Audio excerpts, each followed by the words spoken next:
하나님의 말씀 사무엘하 12장 1절에서 15절 말씀입니다.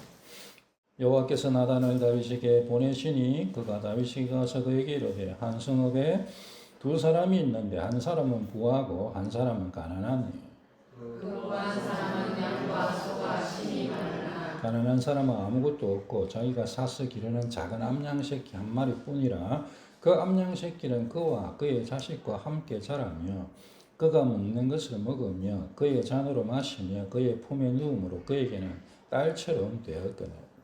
어떤 의인이 부자의 경우에 부자가 자기의 은혜를 위하여 자기의 양과 소를 아껴 치지 아니하고 가난한 사람의 양새끼를 빼앗아가 자기의 온 사람을 위하여 찾느니라 하니 다윗이 그 사람으로 말미암아 노하여 나단에게 이르되 여호와의 살아계심을 두고 맹세하노니 이 일을 행한 그 사람은 마땅히 죽을지라.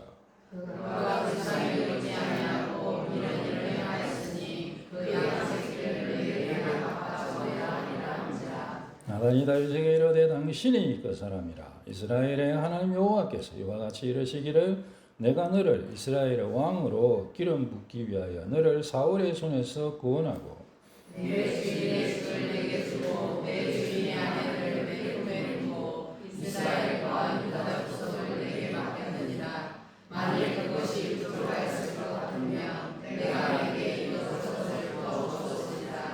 그러한데 어찌하여 너가 여호와의 말씀을 업신여기고 나 보기에 악을 행하였느냐. 내가 칼로 해 사람 우리아를 치되 암몬 자손의 칼로 죽이고 그의 아내를 빼앗아 내 아내로 삼았도다.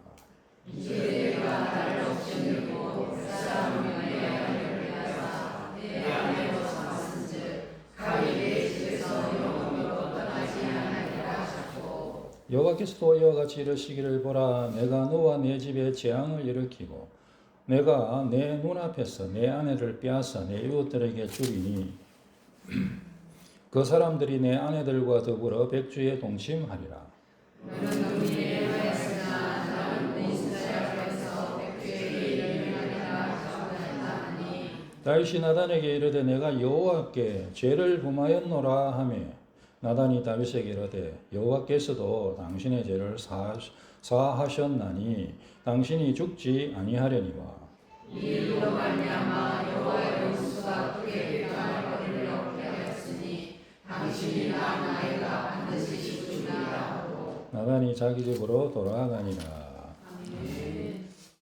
제가 최근에 제 모습을 좀 생각하고 그렇게 하면서 야 이게 세상에 영향을 받는다는 것이 참 대단하구나 그런 생각을 좀 하게 되고요. 또 새벽기도 시간에 이제 잠언을 보고 있는데 잠언에서 어떤 교훈들을 보면서 뭐 대부분 새벽기도 못 나오시니까 같이 한번 얘기 나눴으면 좋겠다 싶고 옛날에 성경 묵상하면서 잡아놨던 본문을 중심으로 해서 좀 말씀드리고자 합니다.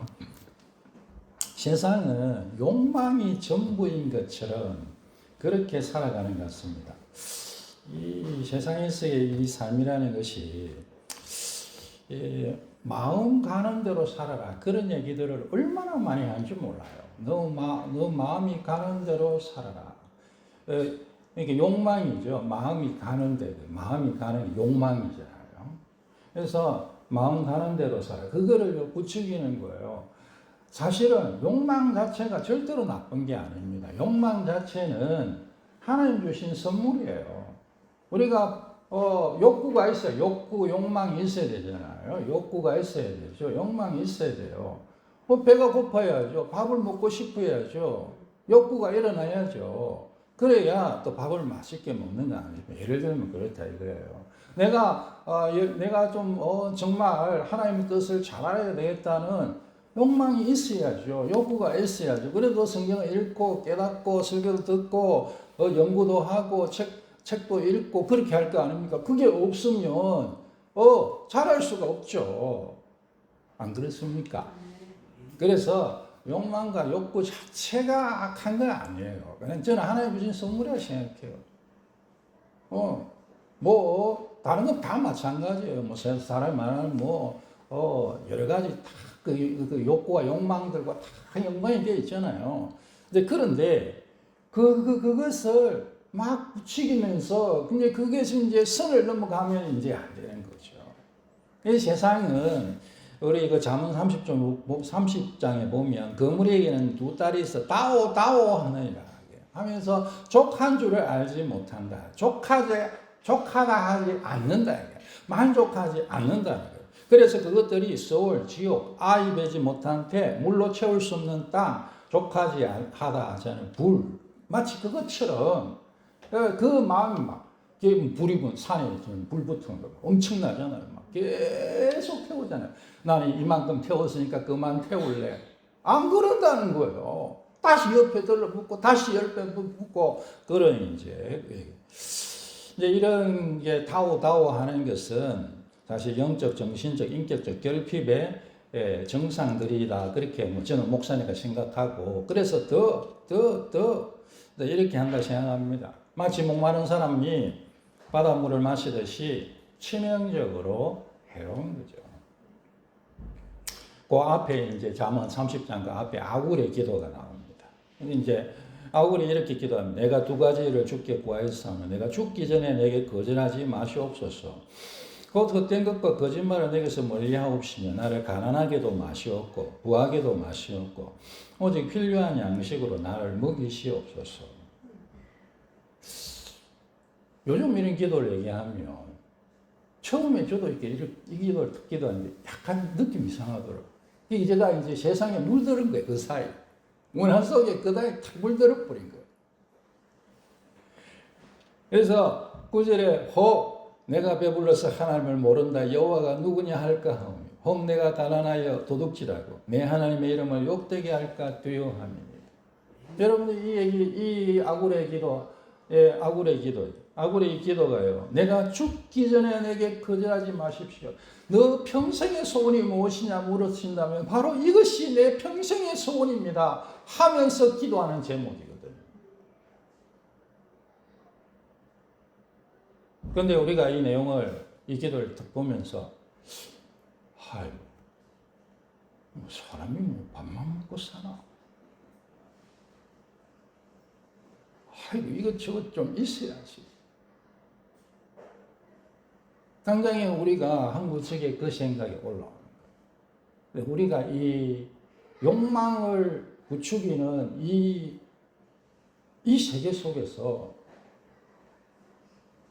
그냥 상물들 우리가 지금 상상하지 못해요.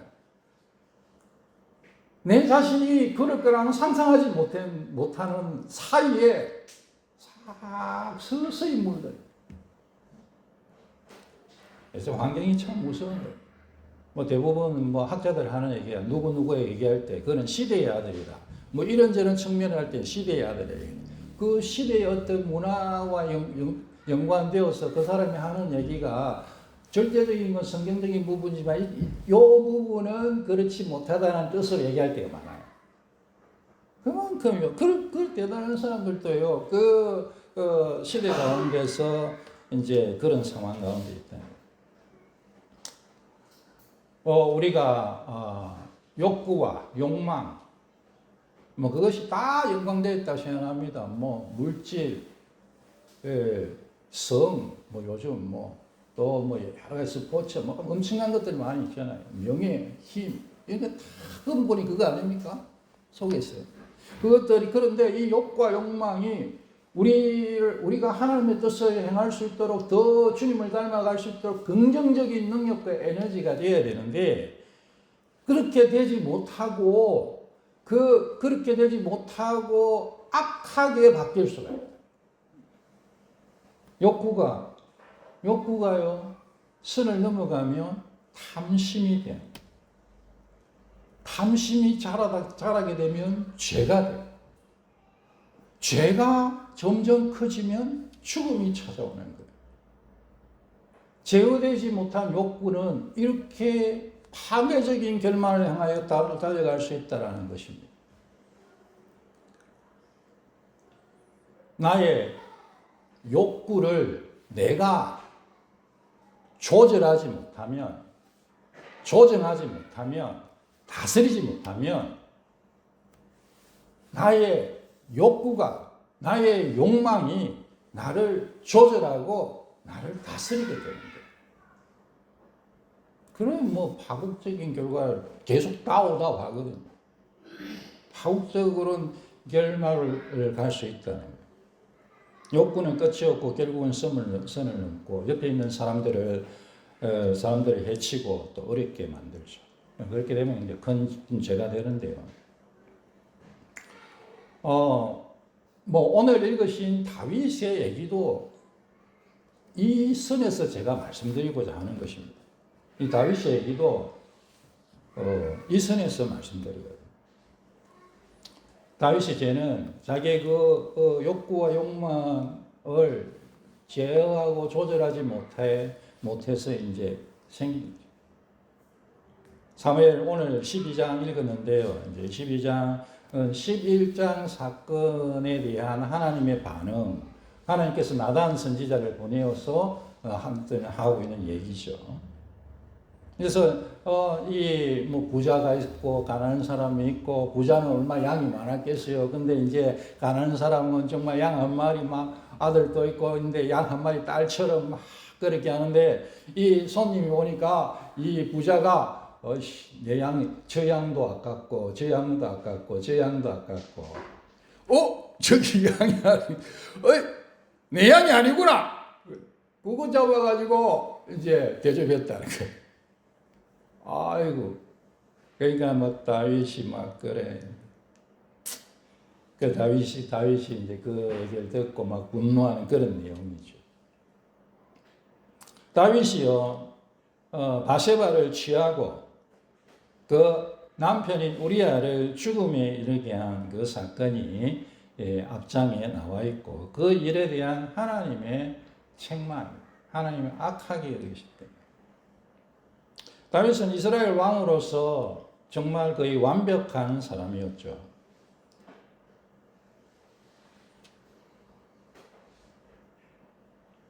다윗은 전쟁에서 승리하고 이제 나라도 평안해지고 왕으로서의 권력과 안정된 삶을 누리고 있었습니다.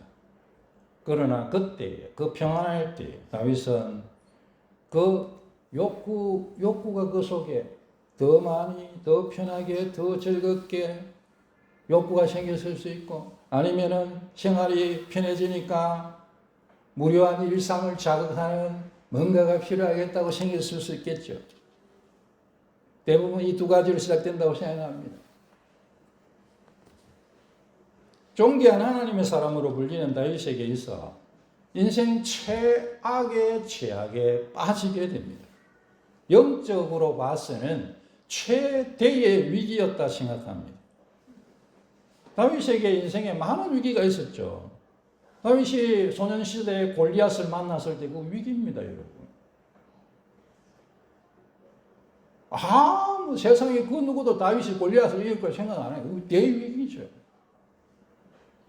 사울이 집요하게 추적합니다. 창을 던지고 두 번이나 던지고 죽이려고 하고, 집요하게 추격해서 죽이라고, 군인들을 데려서 잡으라고. 그리고 블레셋성에 도망갔는데 그 블레셋에서 도망갔다가 자기가 살던 곳이 불타고 가족들이 다 동료와 자기 가족들 다 끌려가고, 그래서 동료들이 우리 다윗을 죽이자, 이제 우리 무슨 소망이 있나, 그럴 때도 있었습니다. 그런데 저는 생각할 때에 그런 수많은 위기들 중에 영적으로 최대의 위기는, 다윗에게 위기는 바로 이 사건이에요. 이 사건입니다. 왜냐하면 다윗의 삶이 다윗의 삶을 정말 처참하게 이끌어가게 돼요. 이 계기가 됩니다. 하나님께서 성경이 그렇게 보고 있다, 그렇게 생각합니다. 나라가 평안하고 왕의 자리가 안정되고 자신은 이제 전쟁에 안 나가도 다른 사람이 다 싸워줄 수 있는 그런 평안한 때, 여러분, 내 삶이 평안하고 성공했다고 죄가 찾아오지 않는 것은 아닙니다. 오히려 죄는 어려울 때보다, 세상적으로 이제 좀 살만한데 자, 조금만 더 하면 괜찮겠는데. 이제 돈 좀 만지는데, 나는 이제 힘도 있고 권력도 좀 생겼는데, 그럴 때에 찾아오는 경우가 더 많은 것 같아요. 물론 뭐 자신이 불만족되고, 무리하게 느끼고, 뭔가 모자라게 생각되고 그렇겠죠. 그래서 조금만 더 하면 되는데. 그물에게는 딸이 둘이 있는데, 다오 하느니라. 좀만 더. 다윗에게는 여러 명의 아내들이 있었습니다. 그러나 다윗은 자신의 충직한 군인, 신하인, 전쟁터에서 열심히 싸우고 있는 우리야. 장군 중에, 우리 식으로 하면 장군 중에 한 명이었어요. 근데 그의 아내 바세바를 취하게 됩니다. 그래서 성경이 그러니까 이름이 불리니까 이름으로 하는데요. 이 바세바라는 말 자체도 우리가 우리의 아내 하는 것 똑같은 거의 비슷한 내용입니다. 이 여자에 대해서 이름을 성경이 붙일 때에 이 두 가지를 붙이는 거예요. 우리아의 아내 혹은 바세바. 이 바세바는요. 왜 이제 우리의 아내와 같은 의미라면 바세바는 세바의 딸이라는 뜻입니다. 그러니까 저 어떤 여성을 딱 가르쳐서 이 여성을 가르칠 때에 쟤는 누구 딸이야? 쟤는 누구 부인이야? 이렇게 그 사람을 지칭한 경우가 있잖아요. 성경이요. 그렇게 이 사람을 부르고 있다고요. 바세바의 세바의 딸. 그리고 우리아의 아내. 성경 딱 두 개를 얘기해요. 이 사람으로부터 솔로몬이 태어납니다, 여러분. 솔로몬은 바세바의 아들이에요. 정말 대단한 어떤 사주 역할을 했다고 할 수 있죠. 그런데 이 사람의 이름은 어떻게든지 하여간에 세바의 딸. 누가 그렇게 하면 별로 기분이 안 좋잖아요. 세바의 딸 혹은 우리아의 아내로 부릅니다. 다윗이 아내도 아니고. 네. 자기 이름 따로 있을 가능성이 겨우 크겠죠. 계속 세바의 딸이라고 이름 불렀겠어요. 그럴 수도 있지만 우리가 모르니까. 근데 우리아의 아내, 세바의 딸, 이렇게 불리는 거예요. 그래서 이 성경이 이 사람에 대한 어떤 암묵적인 평가라고 저는 생각합니다. 그래서 다윗이 인간적으로 생각할 때 다윗 혼자서 박수가 치지나요. 손이 두 개가 맞아야 소리가 나지. 세상에 하나가 소리 내는 경우가 있습니까? 뺨을 때리면 되긴 되는데. 두 개가 마주쳐야죠. 다윗이 있고, 우리의 아내가 있고, 아이고, 지금 목욕을 해도 그래, 사람들이 보이는 그 도시에, 그 위에다가 깜깜할 때라 하든지. 하여간, 제 생각이 그렇고요. 그럼에도 불구하고, 절대적인 많은 책임은 다윗에게 있어요.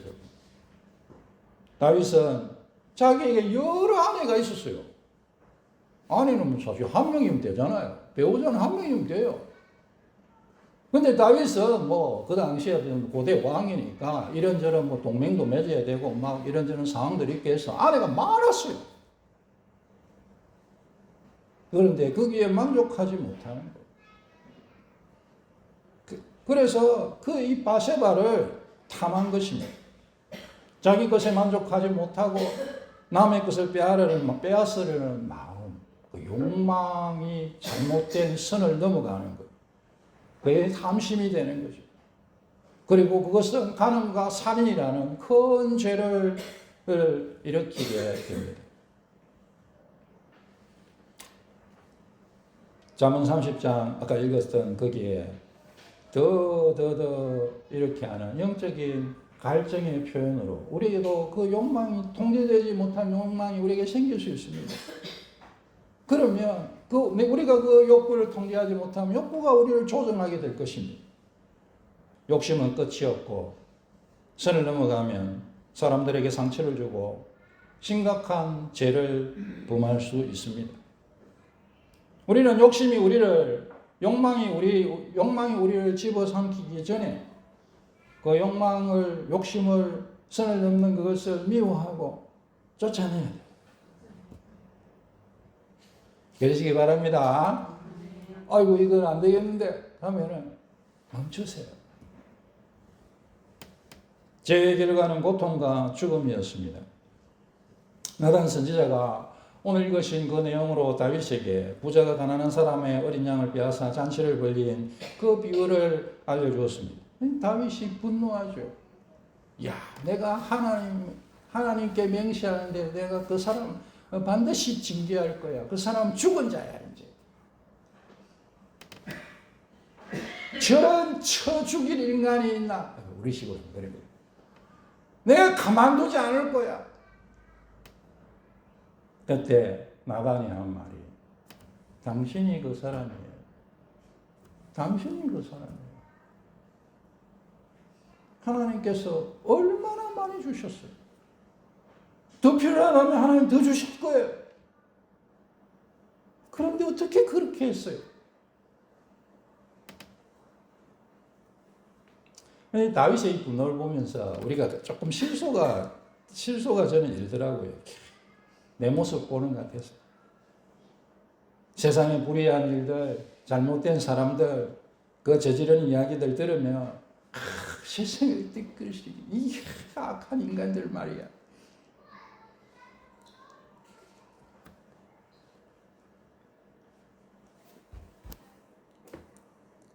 다윗은 나단의 책망에 대하여 즉시 자신의 죄를 깨닫고 회개합니다.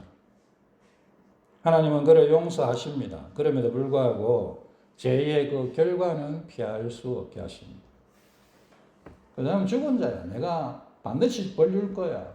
자기에게 하는 얘기죠. 근데 하나님 내가 너는 죽지 않게 해줄게. 하나님이 긍휼과 사랑을 베풀어 주십니다. 회개하는 다윗에게.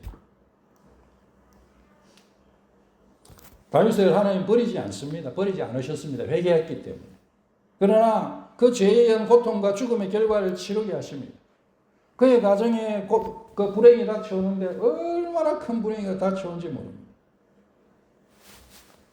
그중 최고가 아들 압살롬이죠.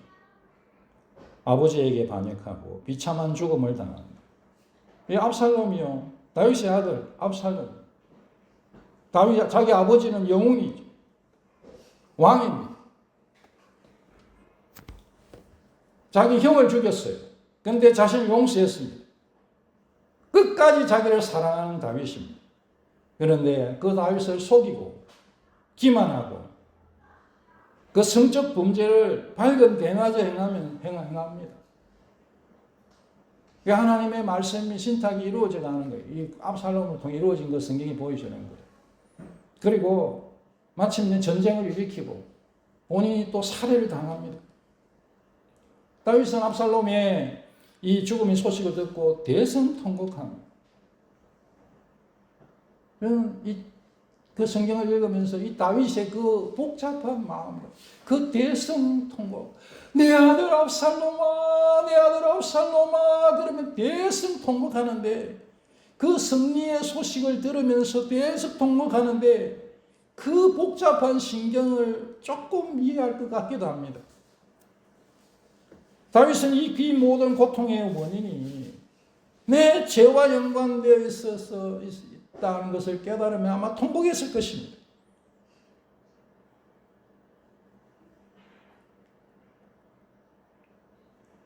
철저하게 다윗을 가르치시는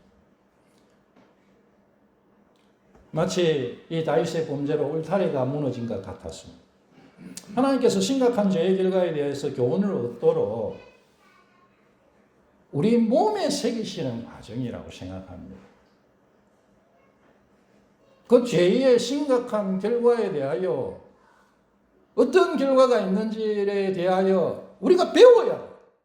그냥 아는 것으로 배우지 못해요. 그래서 우리가 생각할 때 회개했는데 다 하나님 하셔야지 하지만 그렇지 않은 거예요. 그런 경우도 있지만 안 그런 경우도 있는 거예요.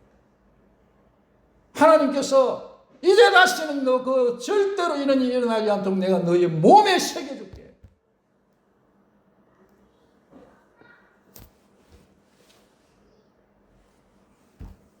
하나님의 사람이 하나님이 주신 위치에서 그 권력을 이용해서 간통과 거짓과 살해의 죄를 짓는 것은 너무나 큰 죄였습니다. 하나님의 은혜로 회개하는 다윗에 대하여 하나님은 그 죄 때문에 다윗을 버리시지는 않습니다. 그러나 그 큰 죄의 고통과 죽음의 결과가 있다는 것을, 큰 죄에는 그런 결과가 있다는 것을 몸에 새기어 가르치십니다. 나중에 보면 이제 다윗이 나이가 들었을 때 사람들이 막 나이가 들어서 다윗이 추우니까 정말 아름답고 젊은 이제 여성을 한번 철기가 완성하니까 다윗을 따뜻하게 해드리자 이렇게 하면서, 이건 고대 세계니까 지금 같으면 뭐 어처구니도 없는 일이죠. 고대 세계니까 그렇게 해서 정말 아름답고 정말 젊은 그 여성을요 드렸어요. 그런데 성경에 보면 다윗이 동심하지 않다 이렇게 적혀 있어요.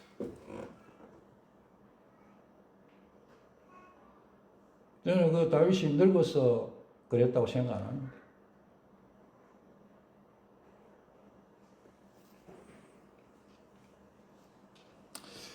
다윗의 행동은 역사적으로 보면 그 힘과 권위가 있는 왕들에게서 별로 큰 허물이 아닐 수도 있었어요. 자기 신하의 아내들을 빼앗은 왕들이 꽤 많이 있었습니다. 이집트의 바로들, 또 유명한 길가미시라는 사람, 그 길가미시는요, 사람들이 결혼할 때 신부들을 첫날 밤 있잖아요. 그 첫날 밤을 자기가 먼저 가지고 그 다음에 이렇게 하겠어요. 이슬람의 왕이었던 왈리드 2세, 중국 진나라 황제들, 근대의 루이 14세까지 신하들의 아내를 빼앗았어요. 그렇다고 해서 그 사람들이 신하의 아내를 빼앗았으니까 못된 왕이고 폐위가 되고 그렇습니까? 고대 왕들은 그렇지 않아요. 권세자는 그렇지 않다는 거예요. 그러나 하나님의 사람에게는 매우 무섭고 큰 일입니다. 죄가 죄를 낳고 대죄가 되고 그가 악이 되었습니다. 죄를 향하여 틈을 열어놓는 거예요. 마귀를 향하여 마귀를 향하여 통로를 여는 거예요. 그래서 간통이 거짓이 되고 거짓이 살인이 되는 것입니다. 통제 안 된 작은 욕망에서 이것이 시작됐다는 거예요. 하지만 엄청난 죄로 자라고 너무나 큰 대가를 치르게 됩니다. 이게 죄의 무서움입니다. 이 죄의 뿌리는 자기 것에 만족을 못하거나 아끼거나 잊어버리고 남의 것을 빼앗는 통제자는 욕구 마음이었습니다.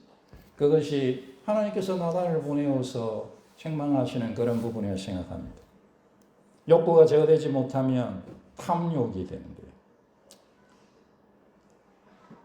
욕심이 죄를 낳고 그렇게 할 때 그 탐욕입니다. 에피디미아라는 말입니다. 그것은 욕구를 넘어서는 거. 오버 디자이어. 디자이어 괜찮아요. 좋아요. 디자이어 욕망 좋아요. 괜찮아요. 하나님이 주신 그 선하게 쓸 수 있는 도구입니다. 그런데 그걸 오버하는 거예요. 넘어간다. 조정되지 못하는 거예요. 그러면 죄가 태어나고 죄가 자라면 사망이 찾아오는 것이 야고보서 1장 15절입니다. 이 고통은 단순히 자신에게만 제한되지 않습니다. 자신뿐 아니라 가족, 공동체, 다윗 같은 경우에는 나라 지도자니까 온 나라까지 큰 영향을 받습니다. 나의 욕구를 다스리시기 바랍니다. 선을 지켜 내 것이 아닌 것을 탐내지 마십시다. 세상이 괜찮아. 더 가져야 돼. 세상은 다 이게 네 마음이 가는 대로 해야지.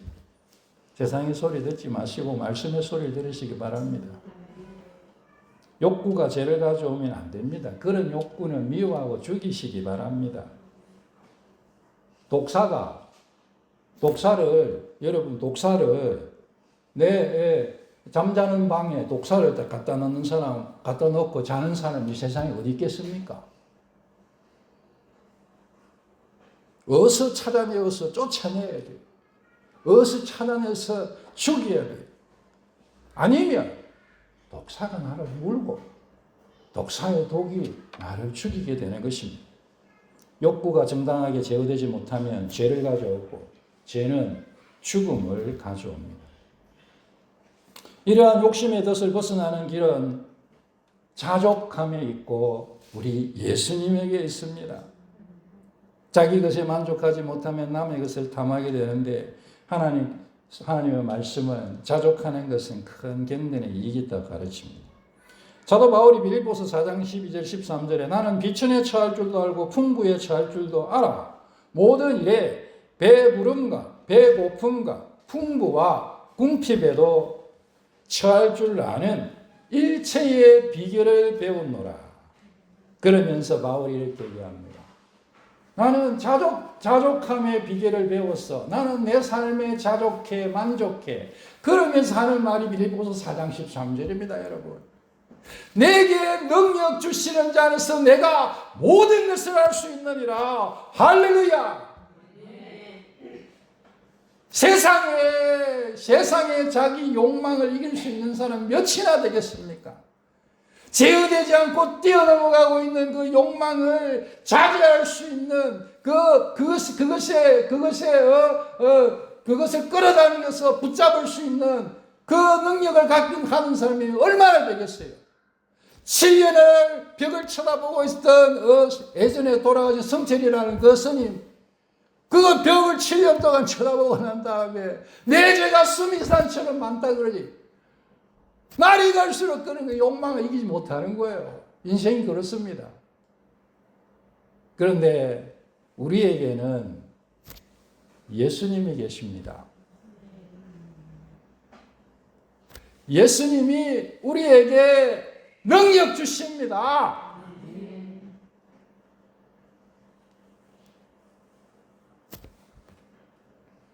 십계명의 탐심을 경계하고 우리가 주일마다 십계명이 있는데요. 내 이웃의 집을 탐내지 말라. 하나님이 이웃 사랑이라는 말씀과 연결되어 있죠.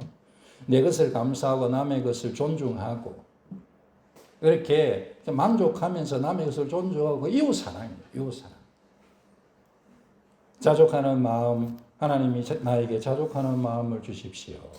그렇게 우리 기도합시다. 하나님, 내가 자족하는 마음을 가지고 이웃의 것을 탐내지 않게 해주십시오. 아굴의 기도처럼 하나님, 가난하게도 마옵시고 부하게도 마옵시고 오직 필요한 양식으로 먹이시옵소서. 이 기도가 마음에 드시기 바랍니다.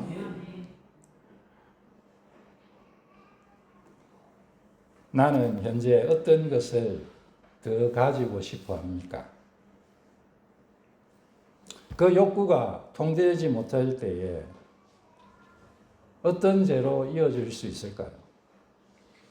하나님, 나의 욕구가 제어되게 해주십시오. 나의 마음의 소원이, 나의 욕구가 주님 일에, 주님 교회의 동력이 되게 해주십시오. 그래, 주님 바라봅시다. 다윗이 평안할 때 죄에 빠졌던 것처럼 나의 삶에서 평안하고 안정적일 때 경계해야 되는 죄는 무엇입니까? 하나님, 내가 평안할 때에, 하나님 주신 이 은혜의 때에 더욱 깨어있게 하시고 죄의 작은 동기라도 물리치게 해주십시오. 독사와 같이 잠자지 않게 해주십시오. 우리는 지금 가지고 있는 것에 만족하고 삽니까? 남의 것을 귀하게 여기는 마음을 어떻게 하면 우리가 배울 수 있겠습니까? 바울의 자족의 비결을 배우게 하옵소서. 아굴의 기도가 나의 기도가 되게 하옵소서. 남의 것을 귀하게 여기는 마음 주셔서 내 이웃을 내 몸같이 하라는 주님의 말씀을 따르게 해 주시옵소서. 그렇게 우리 주님 바라보십시다. 하나님, 내가 주님을 바라보고 승리하는 그리스도인 되게 하여 주시옵소서. 세상이 더 예뻐져야 돼, 더 가져야 돼, 또 조금 더 하면 될 것 같은데 속지 마십시오. 우리의 만족은 절대로 더에 있지 않습니다. 절대로. 우리의 만족은 능력 주시는 예수님께 있습니다. 이 은혜가 여러분과 여러분 가정에, 여러분 남은 날 동안 함께 하시기를 주의 이름으로 축원합니다.